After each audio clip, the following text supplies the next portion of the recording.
26 November हा दिवस भारतीय इतिहासात दोन मोठ्या घटनांच्या आठवणी घेऊन दरवर्षी उजाडतो. एकीकडे संविधान दिन आणि दुसरीकडे मुंबईवर झालेला भ्याड दहशतवादी हल्ला.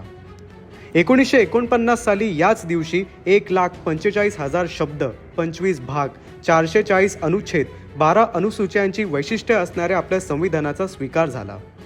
डॉक्टर बाबासाहेब आंबेडकरांनी सर्व धर्म समभाव, न्याय आणि समानतेचं शिकवण याच संविधानातून आपल्याला दिलं. 2015 पर्यंत संविधान दिन उत्सव नव्हता. पंतप्रधान नरेंद्र मोदींनी बाबासाहेबांच्या 125व्या जयंतीनिमित्त या दिवसाचा राष्ट्र उत्सव सुरू केला. पण या उज्ज्वल दिवशी 2008 साली मुंबईवर दहशतवादी हल्ला झाला. प्रमुख ठिकाणांवर रक्तरंजित परिस्थिती निर्माण झाली, ज्यात अनेक निष्पाप नागरिक आणि सुरक्षा रक्षकांनी प्राण गमावले. हल्ल्यानंतर आंतरराष्ट्रीय पातळीवर पाकिस्तानचा निषेध करण्यात आला. राष्ट्रीय तपास संस्था, सुरक्षा सुधारणा, इंटेलिजन्स ग्रिड यांनी भारताची पराक्रमी सजगता दाखवली.